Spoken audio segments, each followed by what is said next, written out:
ಅನ್ನದಾತ ಕನ್ನಡ ಸುದ್ದಿವಾಹಿನಿಗೆ ಆತ್ಮೀಯ ಸ್ವಾಗತ. ಪ್ರಿಯ ವೀಕ್ಷಕರೇ, ಜಮಖಂಡಿಯಲ್ಲಿ ಕರ್ನಾಟಕ ರಾಜ್ಯ ಮಟ್ಟದ ಮಾಳಿ ಹಾಗೂ ಮಾಲಗಾರ ಸಮಾಜ ನೌಕರರ ವೃತ್ತಿಪರರ ಸಮಾವೇಶ 2024ರಿಂದ 25 ಹಾಗೂ ಪ್ರತಿಭಾ ಪುರಸ್ಕಾರ, ನಿವೃತ್ತ ನೌಕರರ ಸನ್ಮಾನ ಮತ್ತು ವಿದ್ಯಾರ್ಥಿಗಳ ಸನ್ಮಾನ ಸಮಾರಂಭ ಯಶಸ್ವಿಯಾಗಿ ಜರುಗಿದೆ. ಜಮಖಂಡಿ ತಾಲೂಕಾ ಮಾಳಿ ಸಮಾಜದ ನೌಕರರ ಸಂಘ ಹಾಗೂ ಜಮಖಂಡಿ ಮಾಳಿ ಸಮಾಜದ ಸಮಸ್ತ ಗುರು ಹಿರಿಯರ ಸಂಯುಕ್ತ ಆಶ್ರಯದಲ್ಲಿ ಈ ಕಾರ್ಯಕ್ರಮವನ್ನು ಆಯೋಜಿಸಲಾಗಿತ್ತು. ಸನ್ಮಾನ ಸಮಾರಂಭ ಜಮಖಂಡಿ ತಾಲೂಕಿನ ನಿವೃತ್ತ ನೌಕರರಿಗೆ ಮತ್ತು ರಾಜ್ಯ, ರಾಷ್ಟ್ರ ಮಟ್ಟದಲ್ಲಿ ವಿಶೇಷ ಸಾಧನೆ ಮಾಡಿದ ವಿದ್ಯಾರ್ಥಿಗಳಿಗೆ ಈ ಸಂದರ್ಭದಲ್ಲಿ ಸನ್ಮಾನ ಮಾಡಲಾಯಿತು. ಜಮಖಂಡಿ ಮತಕ್ಷೇತ್ರದ ಜನಪ್ರಿಯ ಶಾಸಕರಾದ ನಾಡೋಜ ಜಗದೀಶ ಗುಡಗುಂಟಿ ಮತ್ತು ಮಾಜಿ ಶಾಸಕರಾದ ಆನಂದ ಸಿದ್ದು ನ್ಯಾಮಗೌಡ ಅವರು ವಿಶೇಷ ಆಹ್ವಾನಿತರಾಗಿ ಆಗಮಿಸಿದ್ದರು. ಜಮಖಂಡಿಯ ಗಣ್ಯ ಮಾನ್ಯರು ಹಾಗೂ ಮಾಳಿ ಸಮಾಜದ ಗುರು ಹಿರಿಯರು ಭಾವಚಿತ್ರಕ್ಕೆ ಪೂಜೆ ಸಲ್ಲಿಸುವ ಮೂಲಕ ಕಾರ್ಯಕ್ರಮಕ್ಕೆ ಚಾಲನೆ ನೀಡಿದರು. ಜಮಖಂಡಿಯ ಬಸವ ಭವನದಲ್ಲಿ ನಡೆದ ಈ ಕಾರ್ಯಕ್ರಮದ ಅಧ್ಯಕ್ಷತೆಯನ್ನು ಮಾಳಿ ಸಮಾಜದ ರಾಜ್ಯಾಧ್ಯಕ್ಷರಾದ ಕಾಡಪ್ಪ ಗಂಗಪ್ಪ ಮಾಳಿ ಅವರು ವಹಿಸಿದ್ದರು. ಅವರು ಸಮಾವೇಶದ ಯಶಸ್ವಿಗೆ ಎಲ್ಲರಿಗೂ ಅಭಿನಂದನೆ ಸಲ್ಲಿಸಿದರು. ಶಿಕ್ಷಣಕ್ಕೆ ಒತ್ತು ಶಿಕ್ಷಕರಾದ ಶಿವಾನಂದ ಎಸ್ ಕಲ್ಯಾಣಿ ಅವರು ಮಾತನಾಡಿ, ಬಾಗಲಕೋಟೆ ಜಿಲ್ಲೆಯ ಜಮಖಂಡಿ ನಗರದ ಬಸವ ಭವನದಲ್ಲಿ ನಡೆದ ಮಾಳಿ ಸಮಾಜದ ಪ್ರತಿಭೆಗಳಿಗೆ ಪ್ರತಿಭಾ ಪುರಸ್ಕಾರ ಕಾರ್ಯಕ್ರಮದ ಕುರಿತು ವಿವರಿಸಿದರು. ಸಮಾಜದ ಹಾಲಿ ಮತ್ತು ಮಾಜಿ ಶಾಸಕರು ಶಿಕ್ಷಣದಲ್ಲಿ ಕ್ರಾಂತಿಯಾಗಬೇಕು ಮತ್ತು ರಾಷ್ಟ್ರೀಯ ರಂಗದಲ್ಲಿ ಸಮಾಜವು ಬೆಳಕಿಗೆ ಬರಬೇಕು ಎಂದು ಶುಭ ಹಾರೈಸಿದರು. ಗುರುಪಾದ ಬಿ ಮೆಂಡಿಗೇರಿ ಸದಸ್ಯರು, ನಗರಸಭೆ ಜಮಖಂಡಿ ಸಿದ್ದಪ್ಪ ಮೆಂಡಿಗೇರಿ ಅಧ್ಯಕ್ಷರು, ಮಾಳಿ ಸಮಾಜ ನಗರ ಘಟಕ ಜಮಖಂಡಿ ಬಸವರಾಜ ಟಿ ಮಾಳಿ ಅಧ್ಯಕ್ಷರು, ಜಮಖಂಡಿ ತಾಲೂಕಾ ನೌಕರರ ಸಂಘ ಸೇರಿದಂತೆ ಅನೇಕರು ಉಪಸ್ಥಿತರಿದ್ದರು. ವರದಿ ಕಲ್ಯಾಣಪ್ಪ ಎಸ್ ಬಾಂಗಿ, ಅನ್ನದಾತ ನ್ಯೂಸ್ ಕನ್ನಡ, ಜಮಖಂಡಿ.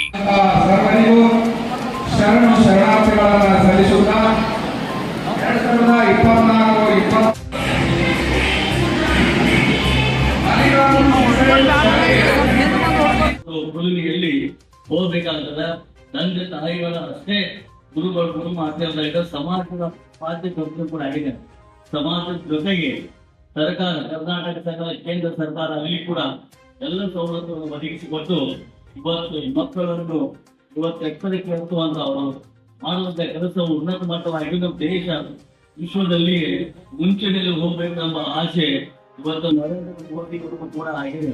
ಇವತ್ತು ನಿಜವಾಗಿ ನಾವು 14ನೇ ಸ್ಥಾನದಾಗಿದ್ದವರು ಇವತ್ತು 5ನೇ ಸ್ಥಾನಕ್ಕೆ ಬಂದಿದ್ದು, 4ನೇ ಬಂದು 3ನೇ ಸ್ಥಾನಕ್ಕೆ ಕೂಡ ಇವತ್ತು ಆರ್ಥಿಕ ದೃಷ್ಟಿಯಲ್ಲಿ ನಾವು ಮುಂದೆ ಬರ್ತೇವೆ.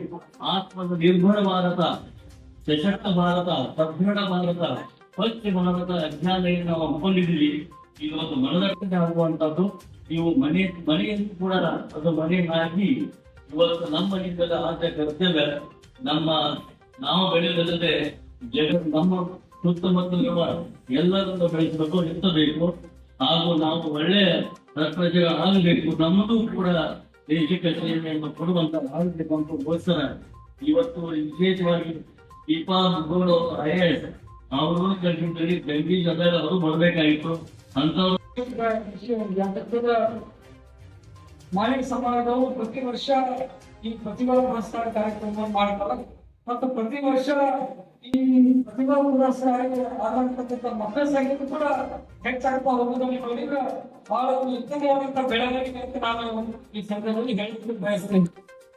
ಇವತ್ತು ದೇಶದಲ್ಲಿ ಒಂದು ಶಿಕ್ಷಣ ಕ್ರಾಂತಿ ಆಗಿದ್ರೆ ಅದಕ್ಕೆ ಶ್ರೇಯಸ್ ಯಾರಿಗಾದ್ರೂ ಸಲ್ಲಬೇಕಾಗಿದ್ರೆ ಅದು ಜ್ಯೋತಿಬಾ ಫುಲೆ ಅವರು ಮತ್ತು ಸಾವಿತ್ರಿಬಾಯಿ ಫುಲೆ ಅವರು ಅಂತ ನಾನು ಹೇಳ್ತಿದ್ದಾರೆ.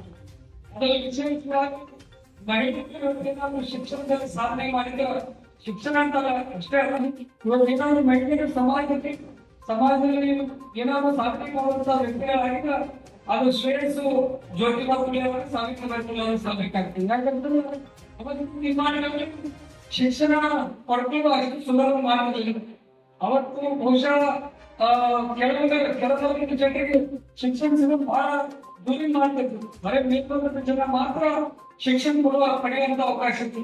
ಅಂತ ಪರಿಸ್ಥಿತಿಯೊಳಗೆ ಮಹಿಳೆಯರು ಕೂಡ ಕಡಿಮೆ ಮಹಿಳೆಯರಿಗೆ ಶಿಕ್ಷಣ ಪಡಿಬೇಕು ಅಂದ್ರೆ ಯಾರಾದ್ರೂ ಸಮಾಜದ ವಿರುದ್ಧವಾಗಿ ಹೋರಾಟ ಮಾಡಿದ್ರೆ ಅದು ನಮ್ಮ ದಂಪತಿಗಳ ಜೊತೆಗಳು ಮತ್ತು ಸಾಹಿತ್ಯ ನಾನು ಹೇಳ್ಬಿಡ್ತಾರೆ.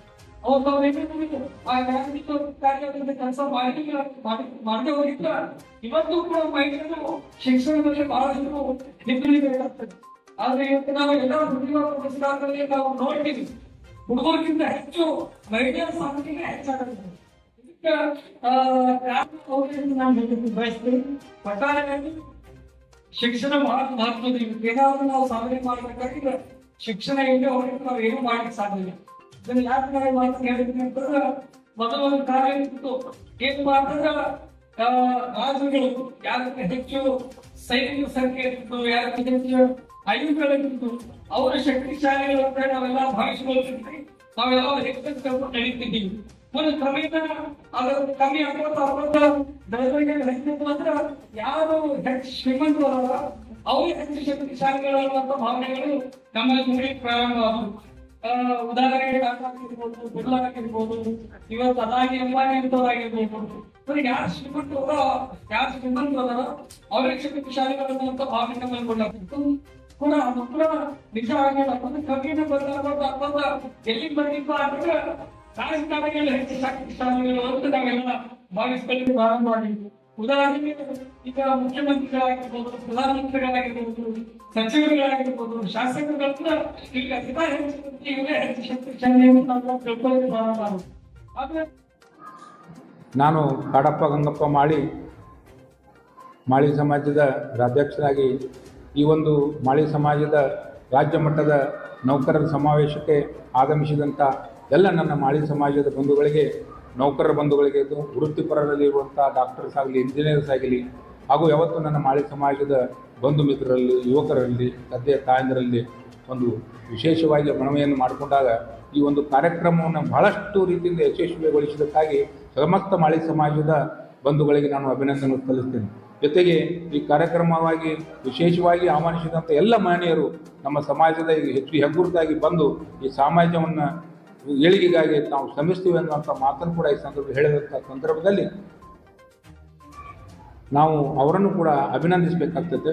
ಆ ದೃಷ್ಟಿಯೊಳಗೆ ಈ ಸಮಾರಂಭಕ್ಕೆ ಬಂದಂಥ ಎಲ್ಲ ಮಹನೀಯರಿಗೆ ನಾನು ಮಾಳಿ ಸಮಾಜದ ಜಮಖಂಡಿ ಮಾಳಿ ಸಮಾಜದ ಪರವಾಗಿ ಆರ್ಥಿಕ ಅಭಿನಂದನೆ ಸಲ್ಲಿಸ್ತೀನಿ. ಜೊತೆಗೆ ನಮ್ಮ ನೌಕರರ ಬಳಗದ ಪರವಾಗಿ ಕೂಡ ಆರ್ಥಿಕ ಅಭಿನಂದನೆಗಳನ್ನು ಸಲ್ಲಿಸ್ತೀನಿ. ಎಲ್ಲರಿಗೂ ನಮಸ್ಕಾರ.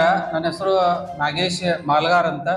ಇವತ್ತಿನ ದಿವಸ ಜಮಖಂಡಿಯಲ್ಲಿ ಬಸವಭವನದೊಳಗೆ ಕರ್ನಾಟಕ ರಾಜ್ಯದ ಮಾಳಿ ಮಾಲ್ಗಾರ್ ರಾಜ್ಯ ಮಟ್ಟದ ನೌಕರರ ಹಾಗೂ ವೃತ್ತಿಪರರ ಒಂದು ಸಮಾವೇಶ, ಜೊತೆಗೆ ಪ್ರತಿಭಾ ಪುರಸ್ಕಾರ, ಅದರ ಜೊತೆಗೆ ನಿವೃತ್ತ ನೌಕರರ ಸನ್ಮಾನ, ಅದರ ಜೊತೆಗೆ ರಾಜ್ಯ ಹಾಗೂ ರಾಷ್ಟ್ರ ಮಟ್ಟದ ವಿಶೇಷ ಸಾಧನೆಗೈದ ನಮ್ಮ ಸಮಾಜದ ಮಕ್ಕಳ ಒಂದು ಸನ್ಮಾನ ಸಮಾರಂಭವನ್ನು ನಮ್ಮ ತಾಲೂಕಿನ ಮಾಳಿ ಸಮಾಜದ ಸಮಸ್ತ ಗುರಿಯರು ಹಾಗೂ ಜಮಖಂಡಿ ತಾಲೂಕಿನ ಎಲ್ಲ ನೌಕರರು ಕೂಡಿಕೊಂಡು ಅತ್ಯಂತ ಯಶಸ್ವಿಯಾಗಿ ನಡೆಸಿಕೊಟ್ರು. ಜೊತೆಯಲ್ಲಿ ನಮ್ಮ ರಾಜ್ಯಾಧ್ಯಕ್ಷರಾಗಿರ್ತಕ್ಕಂಥ ಕಾಡುವಣ್ಣ ಮಾಳಿಯವರು, ನಮ್ಮ ನೌಕರರ ಸಂಘದ ಅಧ್ಯಕ್ಷರಾಗಿರ್ತಕ್ಕಂಥ ಬಸವರಾಜ್ ತುಕಾರಾಮ ಮಾಳಿಯವರು, ಅದರ ಜೊತೆಗೆ ನಮ್ಮ ಶಿಕ್ಷಕರ ಹಿರಿಯರು ಆಗಿರ್ತಕ್ಕಂಥ ಶ್ರೀಯುತ ಚಿದಾನಂದ ಬೆಳಗಲಿ, ನಿರ್ದೇಶಕರು ಪ್ರಾಥಮಿಕ ಶಾಲಾ ಶಿಕ್ಷಕ ಸಂಘ ಜಮಖಂಡಿಯವರು, ಇವರೆಲ್ಲರ ಮುಂದಾಳತ್ವದೊಳಗೆ ಸಮಾಜದ ಪ್ರತಿಭೆಯನ್ನು ಗುರುತಿಸಿ ಆ ಪ್ರತಿಭೆಗಳು ನಮ್ಮ ರಾಷ್ಟ್ರಕ್ಕೆ, ನಮ್ಮ ಸಮಾಜಕ್ಕೆ ಒಂದು ಹೆಮ್ಮೆಯನ್ನು ಕೂಡಲಿ ಅಂತ ತಿಳ್ಕೊಂಡು ಅವರನ್ನು ಪ್ರೋತ್ಸಾಹಿಸಿ ಅದ್ಭುತವಾಗಿರ್ತಕ್ಕಂಥ ಕಾರ್ಯಕ್ರಮವನ್ನು ಮಾಡಿದ್ದಾರೆ. ಅದರ ಜೊತೆಗೆ ಇನ್ನೊಂದು ಏನಂದರೆ, ನಮ್ಮ ಸಮಾಜದ ಎಲ್ಲ ನೌಕರದಾರರು ವಿವಿಧ ಜಿಲ್ಲೆಗಳಲ್ಲಿ, ರಾಜ್ಯಗಳಲ್ಲಿ, ದೇಶಗಳಲ್ಲಿ ಹರಿದೋಗಿರ್ತಕ್ಕಂಥ ನೌಕರರನ್ನು ಕೂಡಿಸಿ ಅವರನ್ನು ಒಗ್ಗೂಡಿಸಿ ತಕ್ಕಂಥ ಒಂದು ಮಹತ್ತರ ಕಾರ್ಯವನ್ನು ಮಾಡಿದ್ದು ನಮ್ಮ ಸಮಾಜಕ್ಕೆ ಒಂದು ಹೆಮ್ಮೆ ತರ್ತಕ್ಕಂಥ ಒಂದು ವಿಷಯ. ಒಟ್ಟಾರೆಯಾಗಿ ನಮ್ಮ ಸಮಾಜ ಏಳಿಗೆ ಆಗಲಿ ಅಂತ ತಿಳ್ಕೊಂಡು ಎಲ್ಲರೂ ಶುಭಾಯಿಸೋದು. ಈ ಒಂದು ಸಮಾರಂಭದಲ್ಲಿ ನಮ್ಮ ಸಮಾಜದ ಪರವಾಗಿ ನಮ್ಮ ಜಮಖಂಡಿ ಜನಪ್ರಿಯ ಶಾಸಕರಾಗಿರ್ತಕ್ಕಂಥ ನಾಡು ಜಗದೀಶ್ ಗುರುಗುಂಟಿ ಸಾಹೇಬರಿಗೆ ಹಾಗೂ ಜಮಖಂಡಿಯ ಮಾಜಿ ಶಾಸಕರಾಗಿರ್ತಕ್ಕಂಥ ಶ್ರೀಯುತ ಆನಂದ ಸಿದ್ದು ನ್ಯಾಮಗೌಡ ಸಾಹೇಬರು ಕೂಡ ಈ ಒಂದು ಸಂದರ್ಭದಲ್ಲಿ ಸಮಾಜದ ಭವನಕ್ಕಾಗಿ ಒಂದು ಮನವಿಯನ್ನು ಕೂಡ ಈ ಒಂದು ಸಂದರ್ಭದಲ್ಲಿ ಮಾಡಲಾಯಿತು.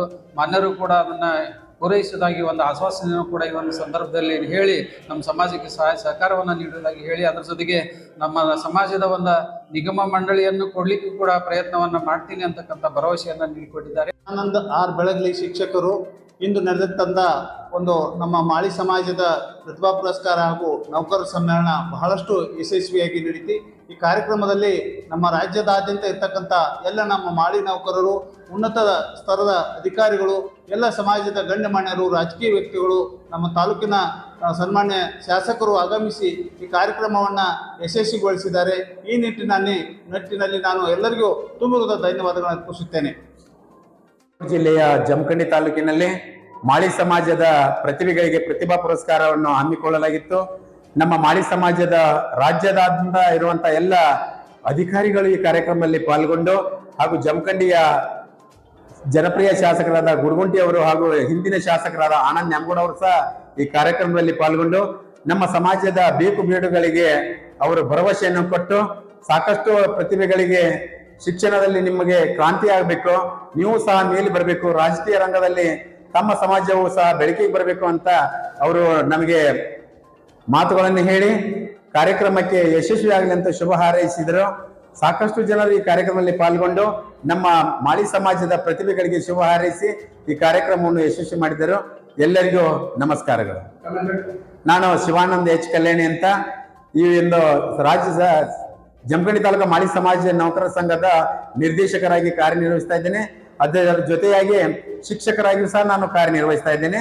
ನನ್ನ ಊರು ಕಡಪಟ್ಟಿ. ನಮಸ್ಕಾರ ಅನ್ನದಾತ ವೀಕ್ಷಕರೇ, ನಮ್ಮೆಲ್ಲರ ಅನ್ನದಾತರಾದ ರೈತ ಬಾಂಧವರ ಕಥೆ, ವ್ಯಥೆ, ಸಾಧನೆ ಮತ್ತು ಸವಾಲುಗಳನ್ನು ನಿಮ್ಮ ಮುಂದಿಡಲು ನಾವು ಸದಾ ಬದ್ಧ.